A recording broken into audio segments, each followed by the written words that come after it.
Olá, pessoal, boa noite. Estamos aqui no segundo dia da nossa segunda amostra de práticas em cuidado, saúde e bem-estar do estudante. A nossa atividade de hoje é sobre gestão do tempo para os estudantes universitários, né? Um relato de experiências, de oficinas que o Labs Relações do IP tem feito para os estudantes no último ano. E quem vai estar aqui hoje com vocês para conversar um pouco mais sobre a oficina, sobre as experiências que o Labs tem tido, é o Paulo, né? Paulo, seja bem-vindo. Muito obrigado. Fiquem à vontade para perguntar aqui no chat, tirar todas as dúvidas. No final, a gente vai responder todas as dúvidas de vocês, tá legal? Paulo, eu vou sair, vou ficar aqui nos bastidores. Você pode colocar a apresentação que eu passo, tá? Ok. Compartilhar a tela. Ok. Não sei se vocês conseguem ver. Conseguem ver alguma coisa? Acho que sim, né? Ok, vamos lá. Bom. Então, como é que a gente pode fazer isso? É o seguinte. Esse foi um projeto que a gente fez, né, nós do Lab Relações fizemos, né, sobre gestão do tempo voltado para universitários. O que eu vou apresentar aqui é o estudo que a gente fez em cima das oficinas que a gente promoveu. Nós fizemos 2 oficinas de gestão do tempo e a gente coletou resultados, coletamos feedback, a gente fez uma medição psicométrica, né, para poder, como posso dizer, atestar o quão eficiente ou a intervenção, as oficinas que a gente fez foram, né? Então eu vou apresentar isso aqui para vocês, né? Como é que compôs as oficinas e como é que elas foram úteis, né? E o resultado que a gente obteve delas. Mas eu acho que quem está aqui também quer saber alguma coisa prática, né? Quer saber como fazer isso, como gerenciar o tempo melhor, né? Então, eu vou abrir também para isso aqui, essa parte da apresentação das oficinas, ela vai ser bem rápida. Eu imagino que vai ser menos da metade da duração do tempo que a gente tem aqui. A gente tem 1h30 para apresentar isso, né, para esse evento. Isso aqui vai ser bem rápido mesmo. E eu acho que o melhor é que na maior parte do restante do tempo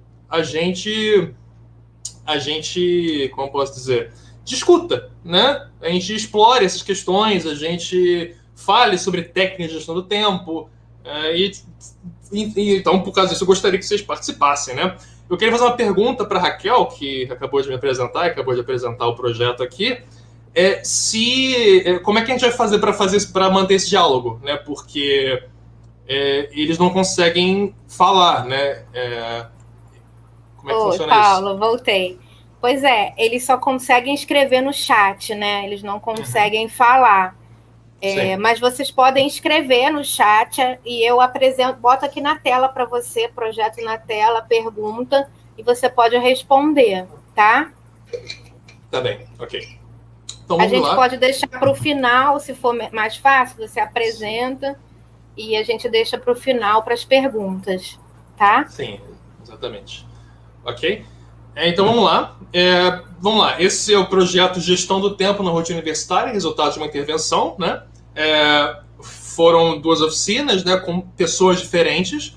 O projeto foi orientado pela professora doutora Adriana Benevides Soares, da UERJ e da Universo. Eu sou estudante de iniciação científica da UERJ, né, estudante de psicologia.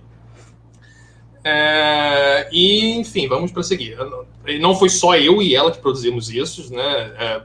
Todos esses nomes que estão aqui participaram da produção desse projeto, né? O César, a Maria Eduarda e a Regiane também, né? Então vamos lá. E qual é a grande motivação desse projeto, né? A gente tem a questão de que o grande cerne do Lab Relações é a adaptação acadêmica, né? É o grande foco do Lab Relações, né? Que é basicamente promover que estudantes universitários tenham uma melhor experiência da universidade e não saiam da universidade, não deixem as coisas inconcluídas, não saiam na metade do curso, por dificuldades, por não saber lidar com as questões, por falta de técnicas. Então a gente tenta promover, basicamente, que a gente cria material, a gente faz cartilha, a gente faz oficina, tudo isso para poder fazer com que o estudante universitário tenha acesso a recursos que ajudem ele a ter uma melhor experiência da vida acadêmica, estudar melhor, né? A gente está fazendo agora uma oficina de método de estudo que está em progresso, inclusive vai ter um encontro amanhã. Infelizmente não é aberto, né? Mas os resultados dela vão ser abertos, inclusive a cartilha que vai sair dela, né?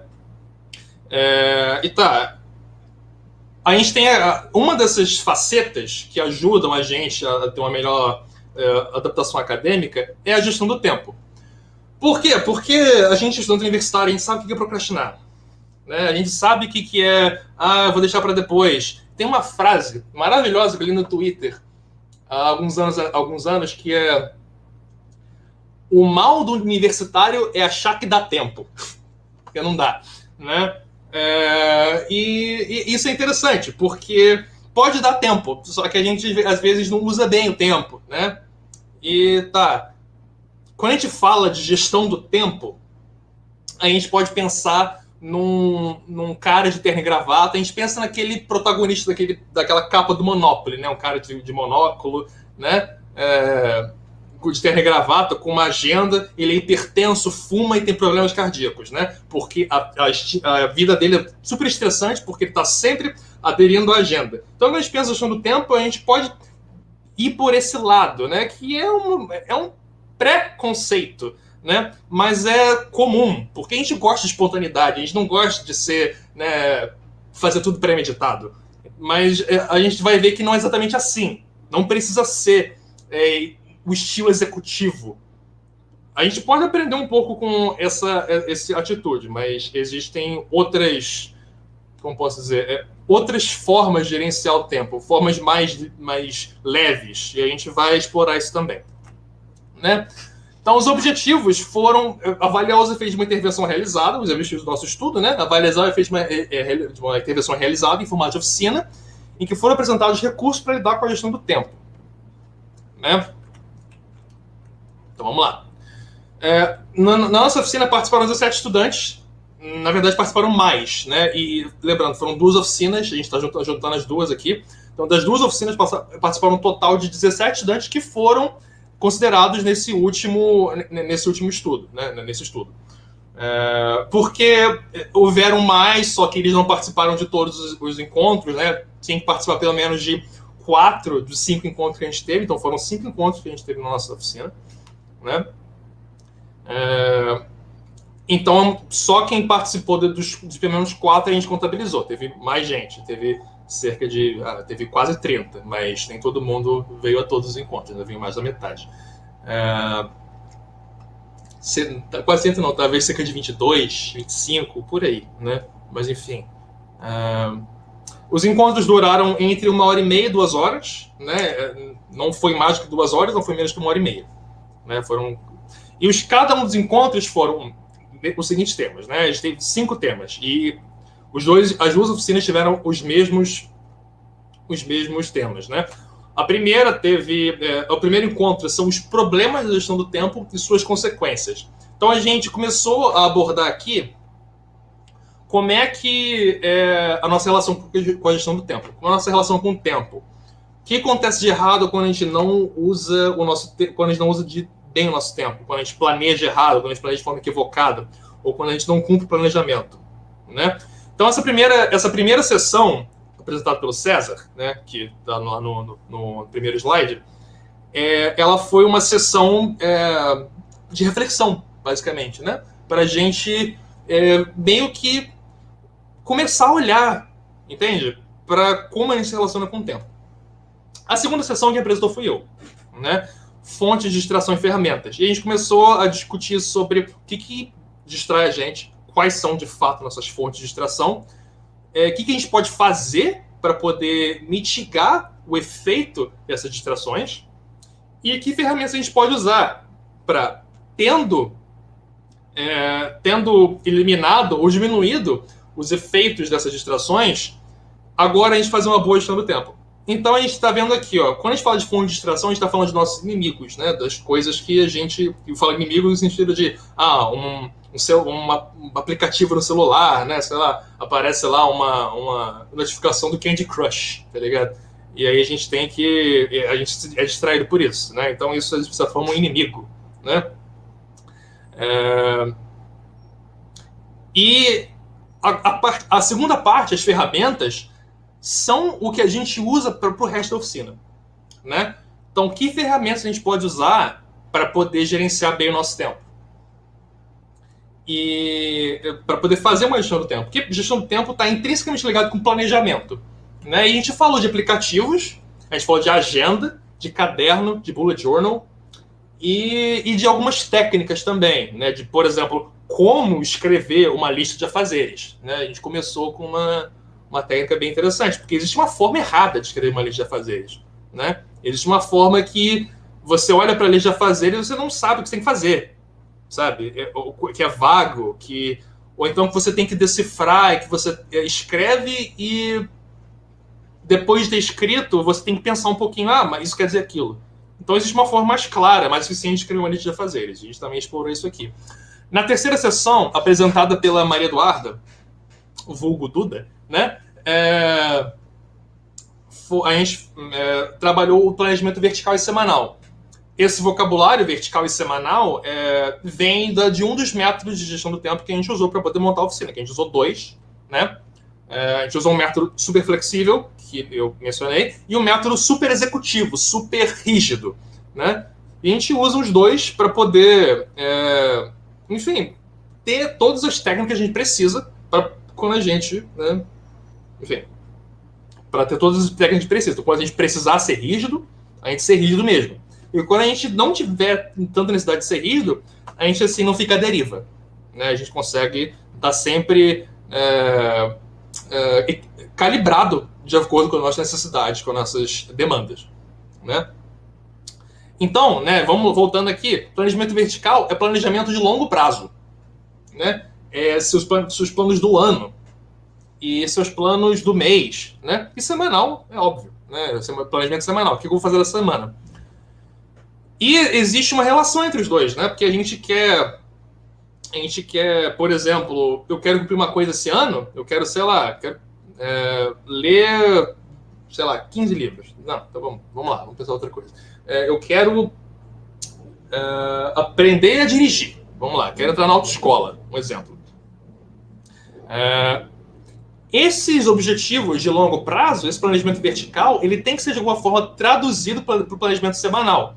Então, as coisas que eu traço lá para frente, eu tenho que encontrar alguma forma de puxar isso pro plano concreto, né? E é isso que a gente viu aqui também. Como que a gente pega um planejamento abstrato de longo prazo e, através do curto prazo, que é o planejamento semanal, a gente criar passos para poder conquistar esse projeto de longo prazo. Óbvio que agora voltou à cabeça é monografia, né? Como que a gente planejar para poder escrever monografia, né? A gente viu esse tipo de coisa aqui também, né? A quarta sessão foi levada a cabo pela Rejane, né? Que é o gerenciamento e planejamento diário. Então, quando a gente fala de semanal, né? A gente planeja a semana inteira. E o diário a gente planeja o nosso dia, né? E ela tem uma relação direta com o planejamento semanal, como a gente pode ver, né? E gerenciamento é basicamente a parte mais prática da gestão do tempo. É a parte de você pegar o seu planejamento e agir conforme ele. E você julgar, você discriminar para você perceber se as suas ações estão indo conforme o planejamento. E existe uma outra coisa também. Além do simples planejamento, existe também um outro lado disso, que é como planejar, né? O número de tarefas que a gente vai colocar em cada um desses dias. Né? Porque, lembrando daquela ideia do executivo, que é hipertenso, fuma e tem problema de coração, né? Porque a vida dele é estressante, porque ele vive atarefado. Isso acontece justamente por uma má gestão do tempo, né? Uma gestão do tempo em que ele está super atarefado o tempo inteiro, né?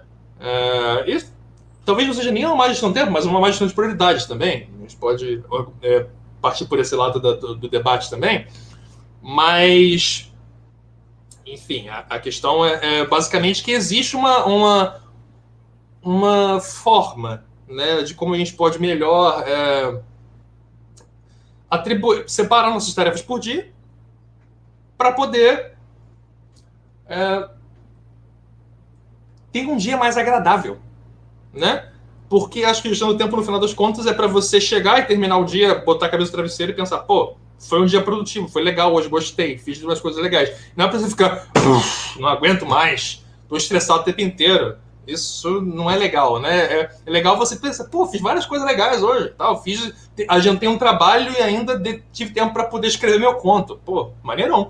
Esse é o ideal. E a gente vê isso, basicamente, como funciona isso. Inclusive, ela abriu com um encontro com uma citação do Picasso, né, do Pablo Picasso, que ele dizia o seguinte: trabalhe sempre abaixo da sua média, né? E se você pode fazer 10 coisas, faça 5. Se você pode fazer 5, faça 3. Para você sempre sim ter uma sensação de reserva de energia, para você não terminar o dia exausto.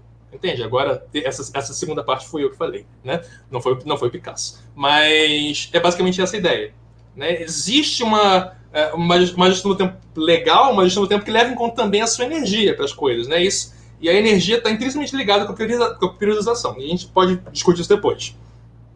E na quinta sessão a gente viu como tudo isso trabalha junto, né? A gente pegou esses 4 elementos das sessões anteriores e a gente mostrou como isso funciona como um sistema e não simplesmente como um monte de técnica separada que você usa e ali, aqui e ali. Não, na verdade tudo isso funciona junto, né? E a gente viu isso na quinta sessão e a gente teve um feedback também, que as pessoas retornaram pra gente e que a gente vai analisar e tal. A gente está analisando para poder produzir mais estudos em cima disso.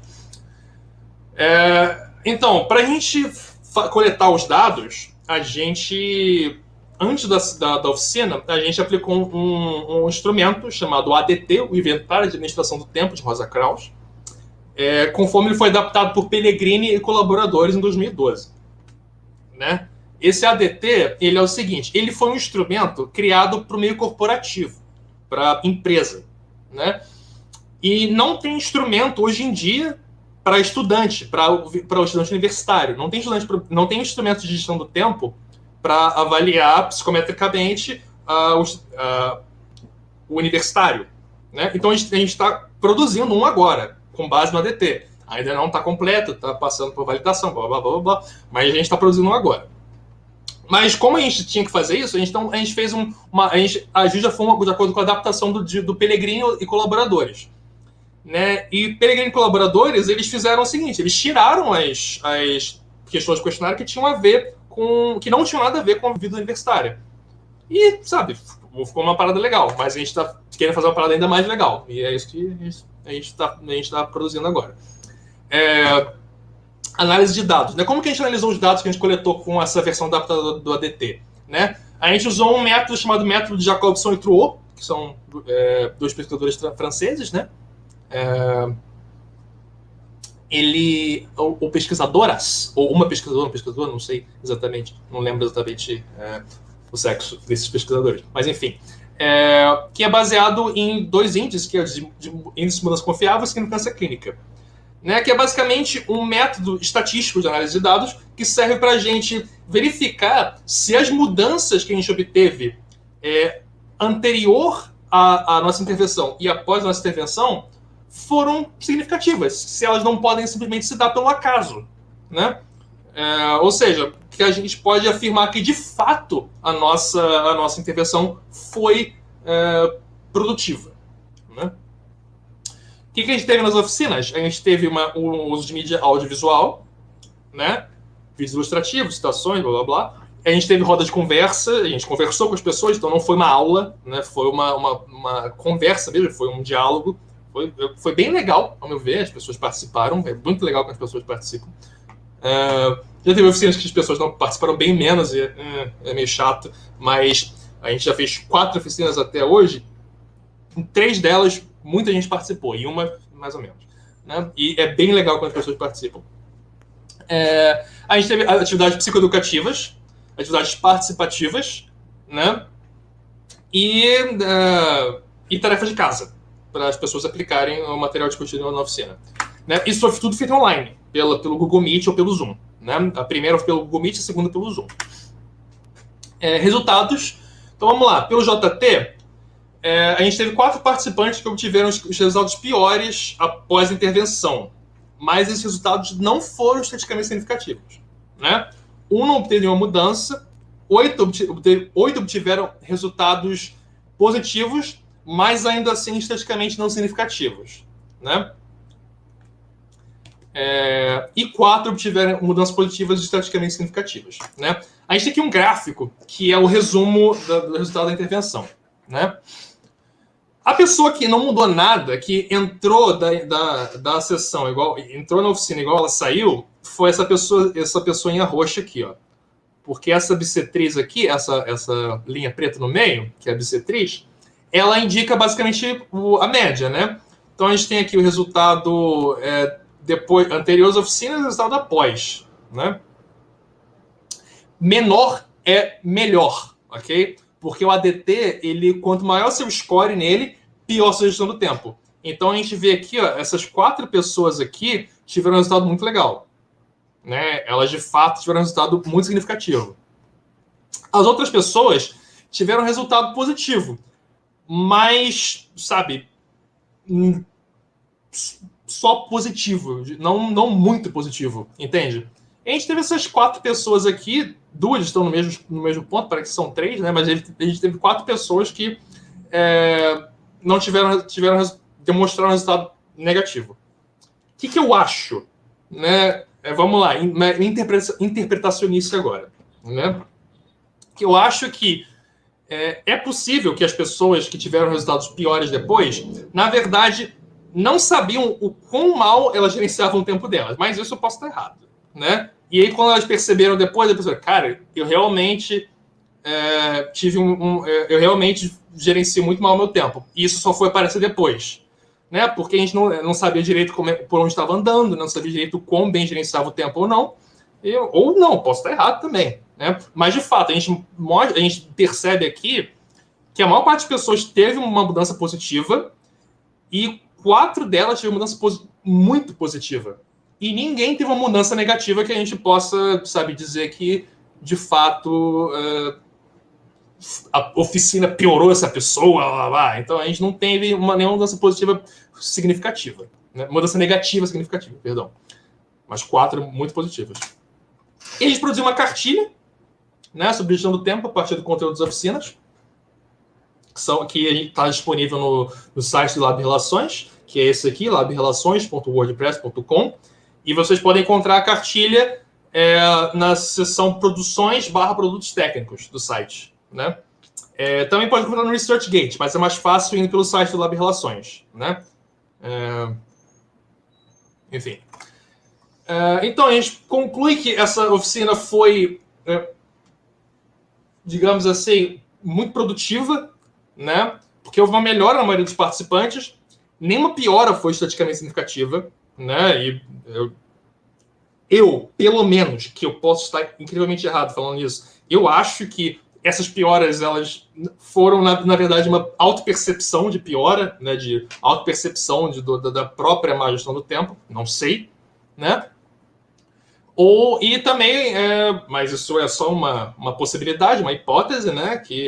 E, ao meu ver, a gente poderia verificar o quão mais eficiente isso foi a partir de uma segunda tomada do questionário, né? Para a gente ver se, de fato, ao longo do tempo, o que a gente usou na oficina, o que a gente já pensou na oficina foi sendo usado e se isso forneceu melhoras para essas pessoas, né?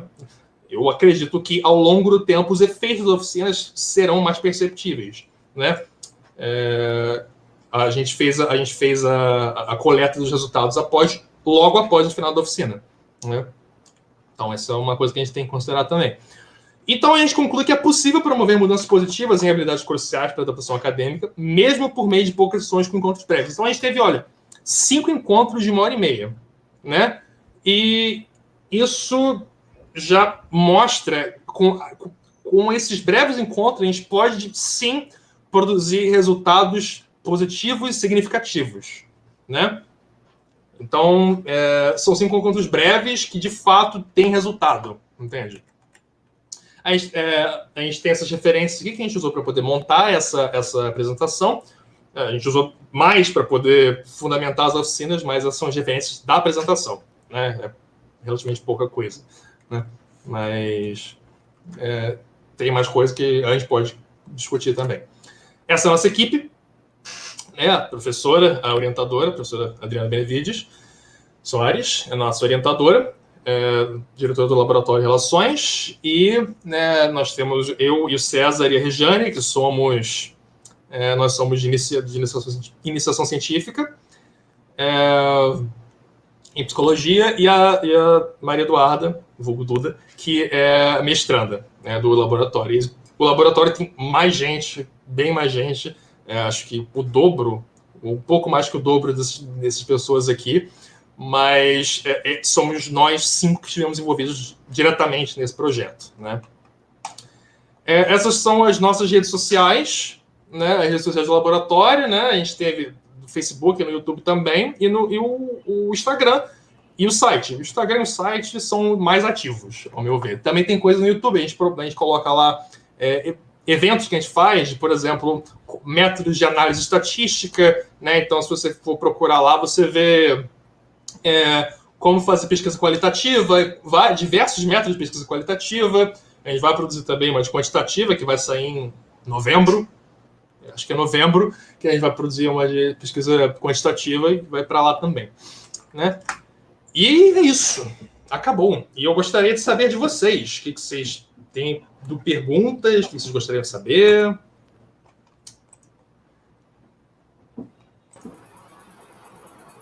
Bom, deixa eu ver aqui, pessoal.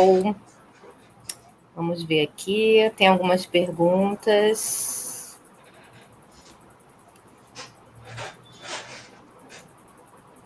Olha, a Patrícia, na verdade não é nenhuma pergunta, mas é uma observação da Patrícia Santos.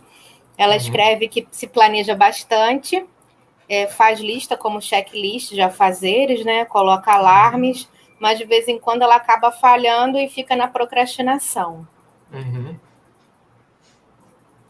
Ok, a gente pode explorar isso aqui? Essa é a ideia? Pode ser? Sim, pode, claro. Beleza.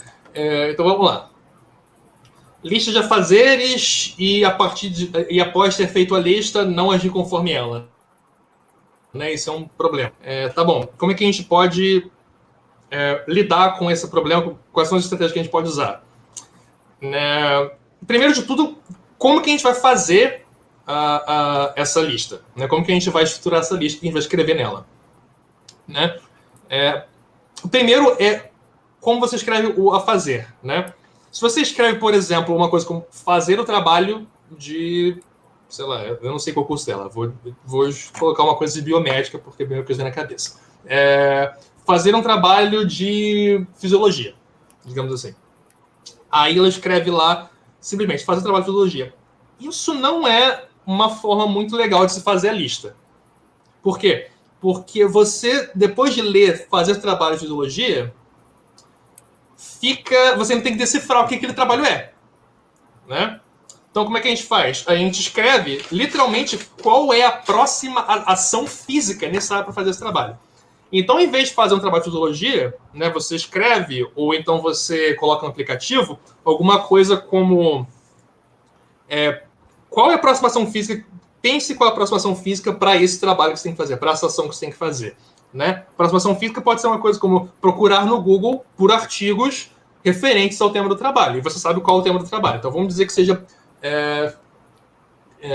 neurocardiologia, né? Que é a relação do sistema nervoso com o coração. Então, procurar por artigos de neurocardiologia no Google para o trabalho de fisiologia. Por que isso é relevante? Porque agora você eliminou uma camada de abstração. Então, quando você vê aquilo, isso é um macete cognitivo, né? A gente vê uma lista de afazeres, a gente pode sentir resistência. quando isso já está mastigado para a gente, quando a gente lê o que a gente tem que fazer, a barreira de resistência que separa a gente da ação diminui. Então, essa é a primeira coisa que a gente pode fazer. Né? É deixar bem claro o que a gente precisa fazer. E se a gente for uma coisa com várias coisas que a gente tem que fazer, por exemplo, trabalho de metodologia, a gente escreve lá, trabalho de metodologia. Aí tem vários subitens nesse trabalho. Então, a gente pesquisar os artigos, a gente escreve lá sobre o tema do trabalho. Aí depois, fichar os artigos, né? Pode ser, por exemplo, depende de como você vai trabalhar, fichar os artigos. E depois a gente... Vamos lá, mais uma coisa. Depois de fichar os artigos, que a gente pode fazer? A gente escreve trabalho de fato, né? Começar a escrever. Pode ser uma forma de começar a escrever. Então, a gente desmembrou esse trabalho, esse objetivo, que era trabalho de fisiologia, em 3 ações. E todas elas estão mais concretas possíveis, da forma mais concreta possível.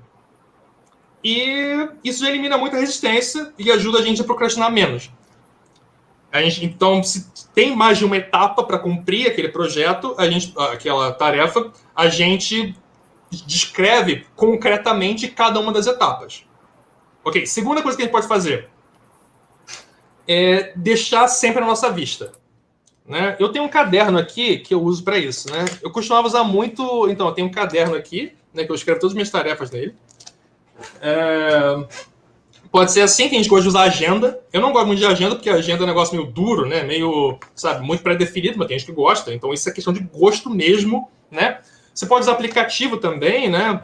Por exemplo, tem o Evernote, tem o Obsidian, tem o Notion, tem o Trello. Já usei muito o Trello. E tem uma frase muito legal que é: o que os olhos não veem, o coração não sente. Né? E por que eu estou trazendo isso aqui agora? Porque se você não vê as suas tarefas, você não faz suas tarefas, você esquece elas. Então a ideia é, você tem que encontrar uma forma de sempre deixar a sua lista de afazeres facilmente acessível e facilmente visível. Seja no computador, né, mas para ser no computador ou no celular, você tem que ser uma pessoa que de fato usa o computador no celular, porque se você não usa, você vai deixar no computador, né? Isso é uma forma de resistir, né? Ou no papel, né? E o papel tem a vantagem de que o papel não tem notificação. O papel não tem propaganda do iFood, sabe? Então, isso é interessante. Mas isso é questão de gosto mesmo. Aí você explora por vários aplicativos, né? Então, você tem que encontrar uma forma de deixar tudo bem visível. Se você quiser ter um quadro desse de parede, pode ser uma boa, desde que você olhe para o quadro. Para mim, o que funcionou mesmo foi usar um caderno. O caderno tem tudo nele lá para mim. Então, todas as tarefas que eu preciso fazer, para mim, eu coloco no caderno e ótimo. Né?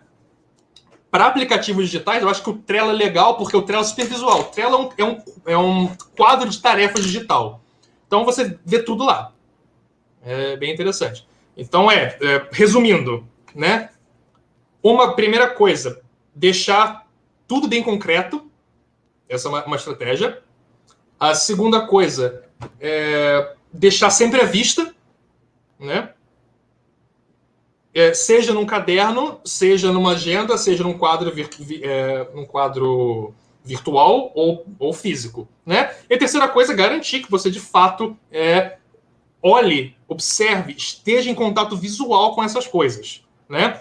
Ou se não for visual, se for alguma coisa, como, por exemplo, algum áudio, alguma estratégia auditiva para poder te ajudar a lembrar, né? Espero que tenha ajudado. Se tiver mais uma pergunta. Tem mais algumas observações aqui, Paulo, mas eu achei bem importante a tua explicação sobre a lista, né? Sobre essa questão de ficar claro, né, o que a pessoa tem que fazer, porque às vezes fazer o trabalho de fisiologia fica muito vago, né? Mas vai fazer o quê, né? E colocar as ações bem concretas. E o caderno, né? Eu também amo caderno, né? Eu sou cringe, então para mim o caderno é essencial. Mas tem outras pessoas aqui perguntando. A Mayara Santana, ela faz uma observação sobre a técnica Pomodoro. Acho que seria legal, de repente, se você puder falar um pouquinho da técnica. Ok, primeiro de tudo, eu gostaria de dizer que eu tenho um Pomodoro aqui, né? Então, ele fica bem aqui do meu lado. Tá bom, vamos lá. Método Pomodoro, como é que a gente pode...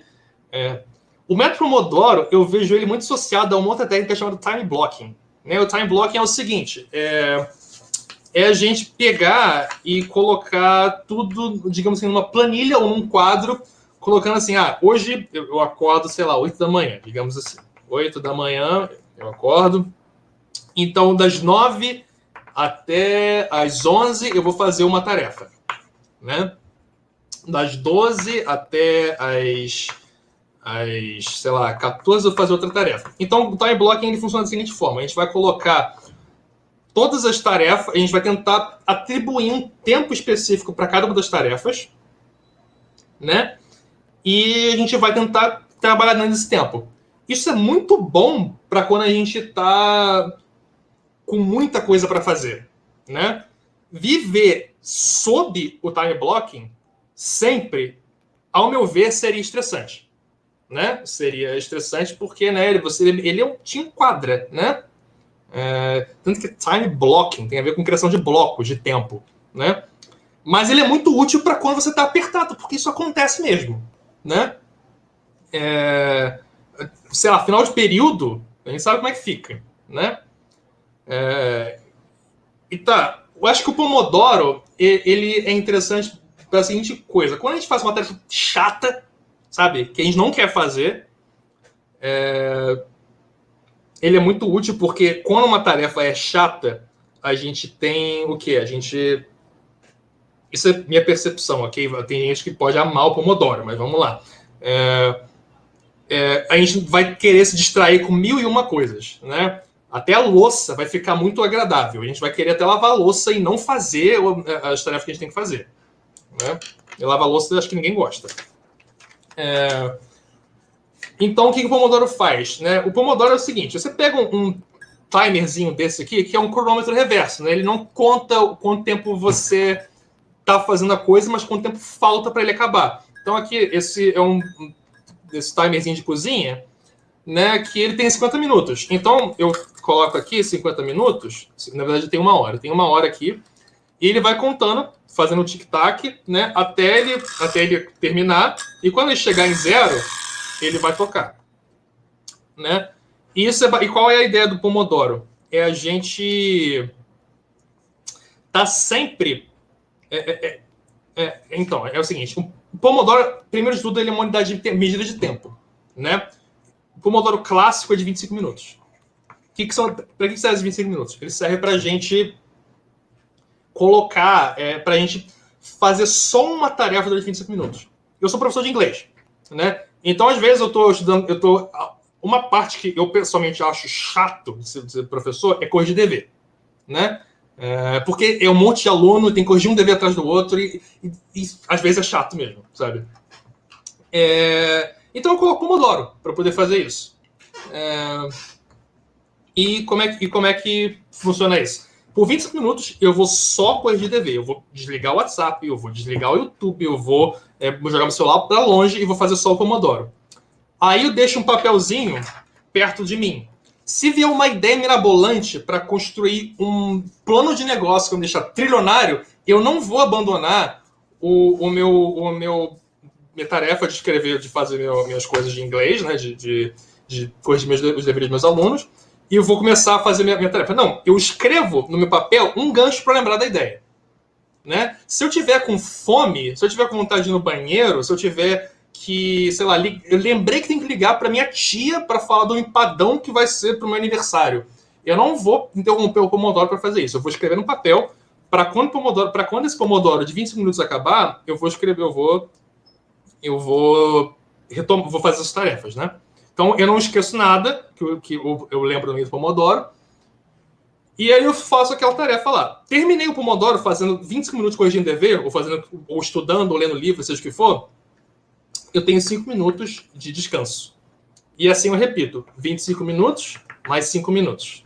25 minutos, mais 5 minutos. E assim, até fazer 4 blocos de 25 minutos. Né? Legal. Então a gente trabalhou por 2 horas direto aqui, com 4 pausas de 5 minutos. Cara, isso é muito legal. Tem um estudo que foi feito com estudantes de ensino médio sobre tempo investido no estudo, diretamente e sustentado, né? Os estudantes que faziam pausas rendiam muito melhor.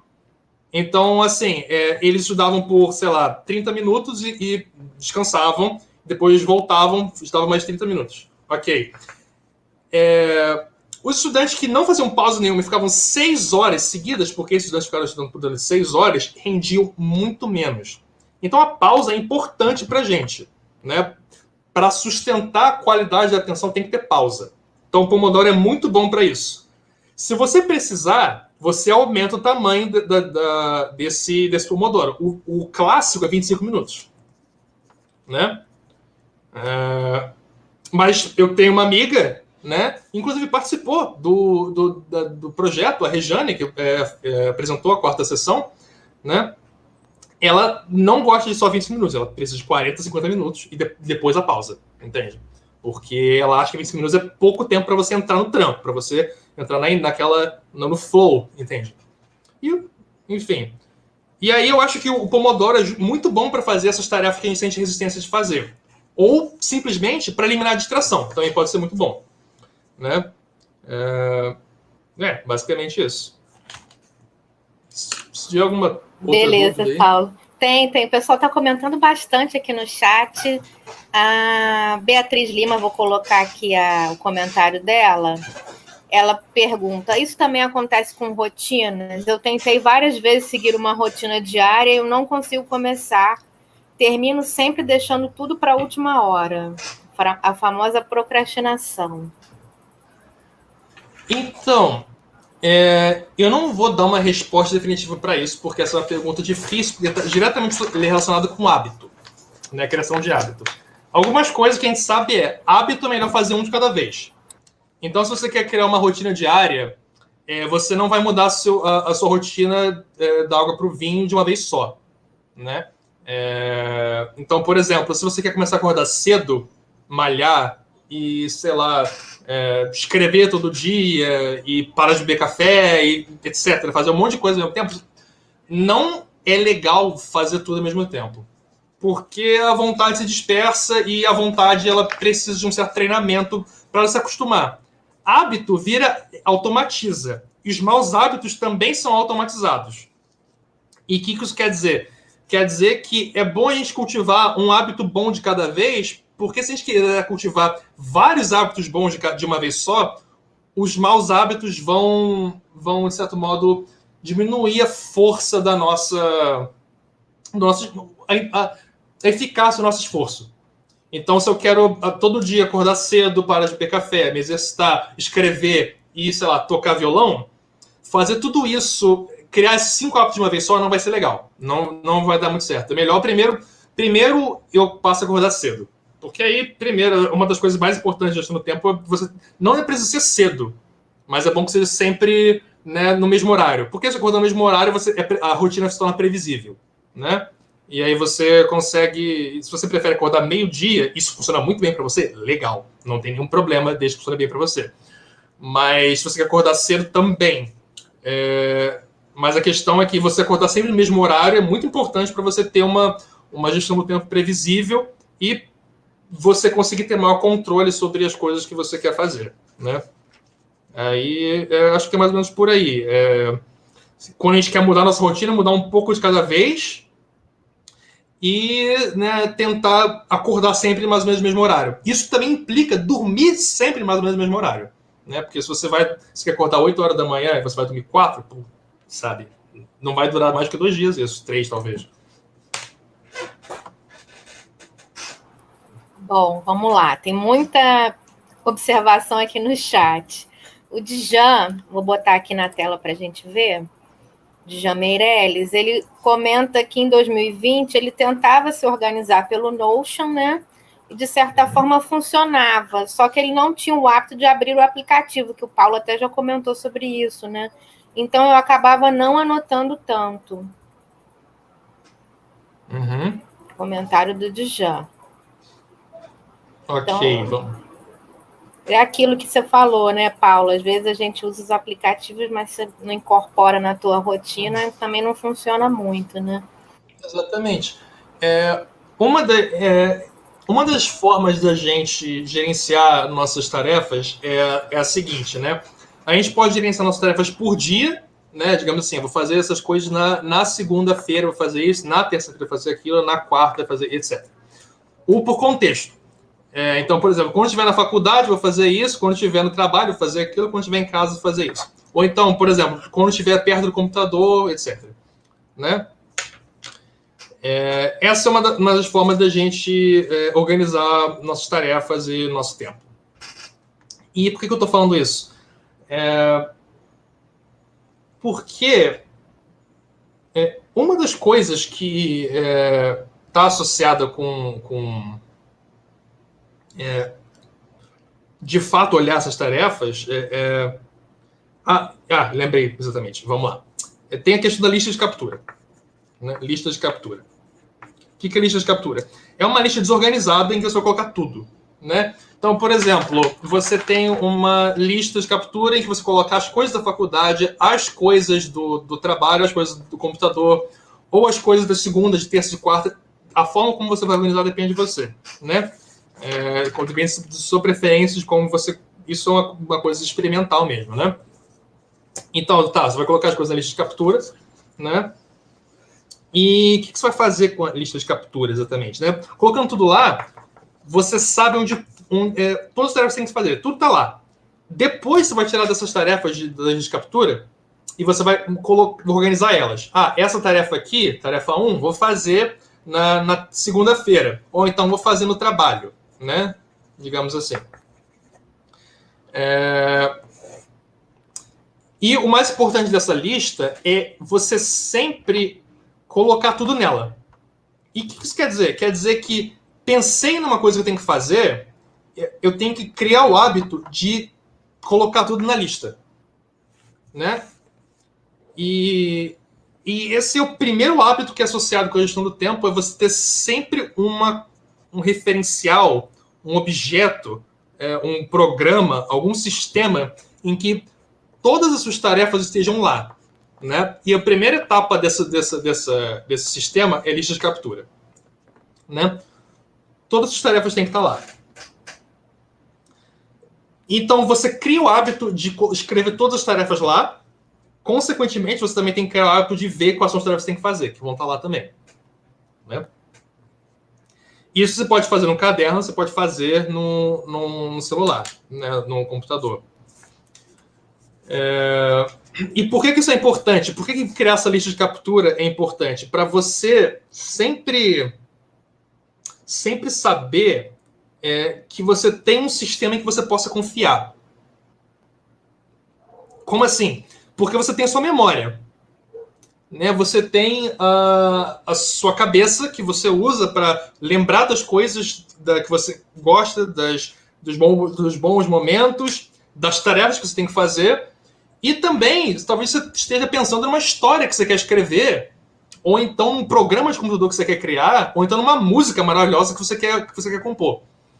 Só que, ao mesmo tempo, essas coisas que você está pensando, que você está imaginando, elas estão dividindo espaço com as tarefas que você tem que fazer, com as coisas, com as suas demandas, com as suas obrigações, com os objetivos.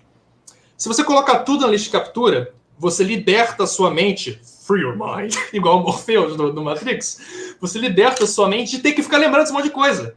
Então, o estresse é a menos. Porque lembrar o que eu tenho que fazer hoje, gente, isso é estressante, porque você fica inseguro. Será que eu esqueci de alguma coisa?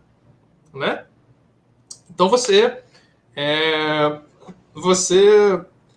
quando você cria o hábito de colocar as coisas na lista de captura e olhar a lista de captura e depois disso, talvez, organizar essa lista de capturas em outras listas que saem dela, seja lista por dia, por lugar, por contexto, etc., você liberta a sua mente de ter que lembrar. E a única coisa que você tem que lembrar a partir daí é de olhar para a lista. Olha que legal. Então, eu acho que essa é a motivação que eu acho que basta. Né? Se você lembra de olhar para a lista, é o suficiente para você fazer tudo que você precisa. O pré-requisito é tudo que você fizer, que você tiver que fazer, você tem que colocar na lista. Isso é bom, porque você agora tem um segundo cérebro para você ali. Você tem um segundo cérebro que está... Ele tá ocupado por lembrar por você. Você não precisa mais lembrar. E eu acho que isso é motivação suficiente. E aí você pode usar o Notion, você pode usar o Evernote, você pode usar o Trello, você pode usar um caderno e não faz diferença, sabe? Não faz diferença mesmo. Isso aí é questão de gosto. É basicamente isso. Beleza, vamos ver aqui. Antes de eu... Claro. Só resumindo o que eu falei agora, para poder... Então, basicamente, para você não esquecer de olhar a lista, é importante você lembrar que a lista serve para você não precisar se preocupar em lembrar, basicamente. Então, colocar tudo na lista para você saber que tudo que você precisa está na lista. Isso é a motivação. É basicamente isso. Eu acho que isso resume a questão. Vamos lá. Beleza. Comentário da Alexandra, só falando que está aprendendo muito com a oficina, né? Deixa eu ver. A Thay falando que o mural salva ela, colocar no mural. Sim. Patrícia Santos. Falou que está ajudando bastante, né, a nossa live, que ela usa um aplicativo chamado Color Note. Fica como se fosse um post-it, né? Assim, na tela. Então, ajuda para essa questão de visualizar a lista. Djan falando novamente que o mural é muito bom, ele aproveita para separar uma página para cada matéria do curso.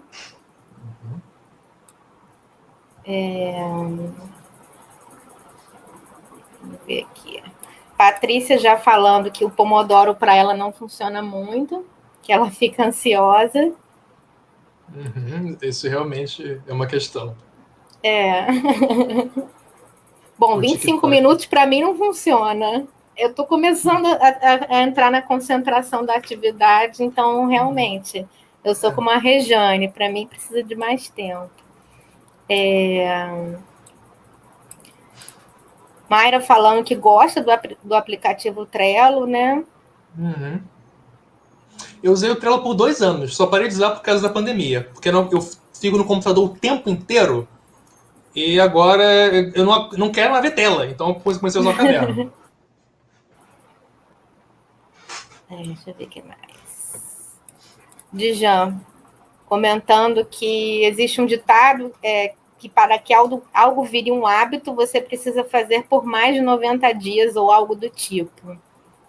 Sim, tem gente que fala dessa questão do 90 dias, eu não sei se isso é verdade, mas eu acho que muito importante também, não é só questão de fazer por 90 dias, mas você perceber como é bom aquilo, né? Você perceber como aquele hábito é bom, às vezes você percebe que é bom, você em uma semana já virou hábito, sabe? Enfim, acho que varia isso. Beatriz Lima pergunta: existe também alguma correlação da procrastinação com os trabalhos que exigem criatividade? Essa é uma ótima pergunta. É o seguinte, existe estudos sobre personalidade, existe um modelo de personalidade chamado Ocean, né, que é um acrônimo em inglês, que agora eu tenho que lembrar cada um deles. Openness, Ih, rapaz. A gente tem openness, que é abertura à experiência. A gente tem a conscienciosidade, que é o C, conscientiousness. Ocean, o E é o quê? Extroversão. O A é agradabilidade, o quão amigável você é. E o N é neuroticismo, né? Openness to experience, que é a palavra em inglês completa, que abertura à experiência é um construto psicológico que é diretamente correlacionado com criatividade, né? Com pessoas que gostam de pintar quadro, gostam de escrever, gostam de esculpir, gostam de tocar música. Isso está muito relacionado com a criatividade. Essa questão da criatividade, ela tem muito a ver com espontaneidade também, né? Com você querer sempre fazer as coisas, sabe, de supetão, no impulso, né? E isso tá Isso não é conclusivo, tá? E de forma alguma isso é uma sentença. Mas isso também tem uma certa correlação negativa com consensuosidade. O que é consensuosidade? Consensuosidade é aquela coisa de cabeça dura de você colocar, eu escrevi isso, vou ter que fazer, né? Então, consensuosidade em outras palavras, disciplina, né? Existe, olha só, não existe nenhuma coisa na tarefa criativa, no esforço criativo que faça com que você precise procrastinar para você ser criativo. Existe um estudo muito falacioso feito por um psicólogo norte-americano que ele nunca publicou. Ele escreveu livros, fez TED, fez um monte de coisa. Não lembro o nome dele, infelizmente, mas tem TED dele, falando que criatividade e procrastinação estão altamente correlacionados. Olha, pode ser verdade, mas ele nunca publicou os resultados, não publicou os estudos. Então, a gente não sabe se é verdade, né? A questão é que ele fez uma carreira inteira em cima da ideia de que trabalho de procrastinação e criatividade estão altamente correlacionados. Só que ele não publicou como ele chegou nessa conclusão. Então, a gente não sabe se isso é verdade ou se ele está simplesmente, né, ordenhando a possibilidade de poder ganhar dinheiro, né? Mas a questão é, pessoas super criativas que eram hiperdisciplinadas. Mozart tinha rapaz, era maluco. Ele todo dia, toda hora, mesma hora, tava lá, né? Porque não tá mais, né? Morreu de alguma coisa, acho que câncer ou falta de sol, acho que 2 séculos ou 3 séculos atrás, escrevendo música, compondo, praticando. Né? Então, Mozart é uma pessoa super criativa. Stephen King, contemporâneo, né? Quem gosta de escrever, quem gosta de ler, conhece Stephen King. O cara escreve 6, 7 livros por ano. Todo dia, mesmo horário, ele está escrevendo. Então, não existe nada na procrastinação ou que fomente a criatividade, como a gente pode saber. Né? Não existe nada na disciplina que iniba a criatividade. Né? Disciplina demais, rigidez demais pode te atrapalhar, mas é bom a gente encontrar nosso ponto de equilíbrio, né? E é por isso que eles são um tempo interessante também, né? Para a gente saber, basicamente, enfim, qual horário funciona melhor para a gente. Porque, às vezes, por exemplo, a gente pode saber que a gente trabalha melhor de noite, né? E a gente tem que se conhecer para saber, eu vou produzir naquele horário lá, né? Então, sim, existe uma certa correlação de procrastinação com criatividade, mas, ou melhor, existe uma certa correlação entre procrastinação e pessoas criativas, e não com criatividade, né? Pessoas criativas, imaginativas, são um pouco mais procrastinatórias. Mas você deixar de procrastinar não vai inibir sua criatividade. Na verdade, é capaz que ela até aumente e amplifique ela, como você vê no caso do Stephen King ou do Mozart, enfim. A Beatriz complementa aqui falando que ela estuda arquitetura. Então, sempre que não consegue ser criativa, eu vou enrolando para entregar as tarefas. E pode ter uma coisa de perfeccionismo aí também, né? Quero fazer uma tarefa maneira. Quero fazer uma planta irada. Aí, né? Enfim. E essa é a questão da Patrícia, que está logo embaixo, Paulo. Patrícia Santos, ela fala que... pode falar. Uma coisa interessante sobre essa questão da criatividade, né? Tem uma escritora de desenho, uma professora de desenho, chamada Betty Edwards, que ela escreveu um livro chamado Desenhando com o lado direito do cérebro, que ela fala que uma coisa muito útil para a criatividade é você pegar a folha em branco, né, que é uma coisa intimidadora para a pessoa que vai começar a escrever uma música, uma letra, um desenho, um livro, e começar a escrever, ou desenhar, ou fazer linha, né, sem nenhum rumo, né, porque isso quebra a primeira barreira criativa. Né? Só uma ideia. Né? Bom, Patrícia Santos, ela fala que eu percebo que sou muito perfeccionista, isso me atrapalha. Hoje mesmo eu fiquei mexendo em um trabalho que eu já havia terminado ontem. Então, tem a ver com o que você estava falando para a Beatriz anteriormente, né? Perfeccionismo faz parte, né? Infelizmente, é uma coisa que a gente tem que lidar. Às vezes, o perfeccionismo é uma forma de procrastinação também, né? Mas isso aí é uma questão de autoconhecimento, né? A gente tem que explorar e ver, ó, é ser sincero com a gente mesmo. Olha, isso que eu estou fazendo, preciso fazer ou é capricho desnecessário, sabe? E existe capricho e capricho necessário. Quero caprichar para fazer direito, quero caprichar, sei lá porque eu quero caprichar, quero para me mostrar, ou então para sei lá, por uma questão de julgamento em excesso também. Eu acho que não tá horrível se não estiver perfeito. E, sinceramente, nunca vai estar perfeito. Nada, infelizmente. Aí é isso aí. Perfeito, perfeito tem a mesma palavra, mesma etimologia de acabado, né? Então, né, pretérito mais que perfeito é o passado mais que acabado. Então, tem isso aí, né?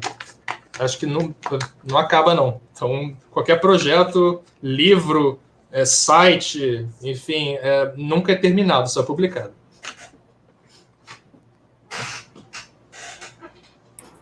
Olha, o pessoal está interagindo muito aqui no chat, bastante mesmo. Elogiando também muito. A Ana Paula colocou que a explicação maravilhosa. Uhum. Flávia Borges comenta que tem um aplicativo chamado Intellect que fala sobre isso, procrastinação de acordo com o aplicativo. Uhum. É legal que eles vão dando dicas também aqui, né? Sim. Procrastinação de acordo com a pode vir de fato de tarefas que não nos agradam. Sim, tarefas que não nos agradam pode ser tarefa muito difícil ou muito fácil também. Tarefa muito fácil também é objetivo de objeto de procrastinação, que é visto como entediante. Então, tem um cientista chamado Pierre Steele que ele escreve sobre isso, né? Que o engajamento, a motivação é uma justa medida entre difícil e fácil. Difícil demais dá ansiedade, fácil demais dá tédio. O legal é ficar mais ou menos no meio.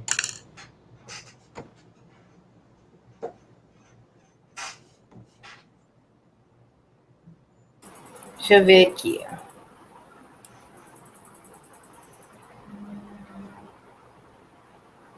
Temos uma pergunta aqui da Patrícia também, novamente. Você acha que a principal dica para criar um hábito é realmente pensar no objetivo disso, mentalizar que aquilo vai ser bom para você e tal?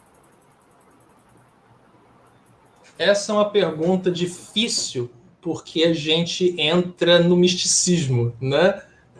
E o que eu estou falando de misticismo? É quando a gente fala de mentalizar, algumas pessoas elas falam que você mentalizar te ajuda a realizar as coisas que você quer. De certo modo, tem uma verdade nisso aí, que é que o que você está mentalizando é uma coisa que você está focando, né? Mas eu acho que mentalizar é importante para você planejar e você ver. Uma coisa muito interessante, eu li um artigo, não lembro qual, infelizmente, qual é, mas que você visualizar as coisas que você quer fazer são muito boas para você ver quais são os problemas com os quais você vai lidar no processo. Então, eu quero fazer uma dieta, por exemplo. Quais são as coisas que podem entrar no meu caminho? Quais são as situações? Pode ser alguém querendo me inimizar, né? Pode ser alguém que quer botar para baixo, pode ser um brigadeiro que aparece na minha frente, pode ser a minha mãe que faz um bolo, né? Então, você visualiza o que você pode fazer nessas situações. Então, a visualização ela pode ser boa para a gente premeditar o que a gente pode fazer diante das dificuldades, né? E também para saber como que a gente pode fazer as coisas. Mas, sinceramente, eu acho que a melhor forma de começar, de criar um hábito é começar a fazer ele, né? A visualização ela é interessante para a gente explorar como esse hábito pode ser minado, como esse hábito pode pode ter diante dele empecilhos e como que a gente lida com esses empecilhos. Mas acho que a melhor forma é começar, sabe? Pensei, papum, sabe? Hoje eu vou entrar na dieta, amanhã não, começar hoje, sabe? Quanto mais agora, quanto mais perto do agora, melhor.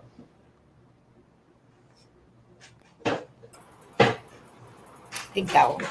Olha, a Arielle está perguntando aqui, boa noite, muitas dúvidas e perguntas. Eu tenho uma pergunta em relação à aromaterapia, ou terapia com óleo essencial. Existe algum estudo? Não sei se o Paulo vai saber responder, Arielle, mas eu já te adianto o seguinte, a gente tem uma oficina quarta-feira às 6 horas, que é com o Procriar UERJ, da Faculdade de Enfermagem.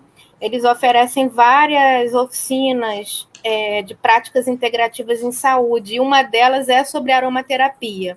Eles têm oficina de reiki, floral, oficina de mindfulness. É muito legal o trabalho deles.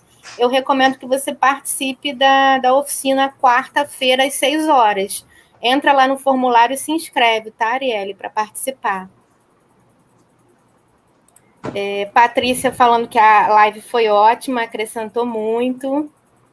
Eu acho que é isso. Gente, vocês têm mais alguma pergunta? Coisa a acrescentar? Não? Alguma pergunta, gente? Acho que não. Acho que foi. Paulo, queria aproveitar para te agradecer, então. Foi muito bom, muito legal. Acho que é importante a gente estar aqui nesse espaço divulgando os projetos de pesquisa super bacanas que já existem na universidade e que têm atividades muito legais para os alunos e às vezes eles não conhecem, né? Então, acho que o DASP na universidade também a gente se propõe a ser um espaço para divulgar essas ações também, né? Para criar uma rede de cuidado e de promoção de saúde mental para o estudante através dessas articulações, dessas parcerias. E a live do Lápis foi muito legal, a tua fala foi essencial. Só te agradecer aí pela disponibilidade. Eu fico muito feliz de poder ter a oportunidade de estar aqui, né? Eu fico muito grato de verdade. E se tiver a possibilidade ou necessidade que eu venha de novo, eu ficarei grato de voltar também. Claro. Você tem algum contato do Labs para a gente colocar aqui para o pessoal? Então vamos lá. Tem um e-mail? Só um segundo. Tá. Eu vou aproveitar e vou colocar o Instagram do DASP aqui também, para quem quiser dar uma olhada. Primeiro de tudo, a gente tem, né, o site, né, que é o labrelações.wordpress.com, e também tem o Instagram. No Instagram, eu acho que é a forma mais rápida de entrar em contato com o Laboratório de Relações, né, que é lab.relações, lab.relações. Relações, né, relações, porque não tem tio nem cedilha, né. E tem o e-mail também, só que eu realmente acho que a melhor forma de entrar em contato é pelo Instagram. E o e-mail é labrelações.eventos@gmail.com. Tá. Mas o pessoal pode entrar no site também, vou colocar o site aqui. Sim. E acompanhem, porque eles estão sempre oferecendo oficinas para vocês, é bem bacana. Tá bom, gente? Então é isso, vamos encerrar a live. Obrigada mais uma vez, Paulo. Um abraço aí a todos. Obrigado por terem vindo, gente. Agradeço pela oportunidade. Tchau, tchau. Boa noite.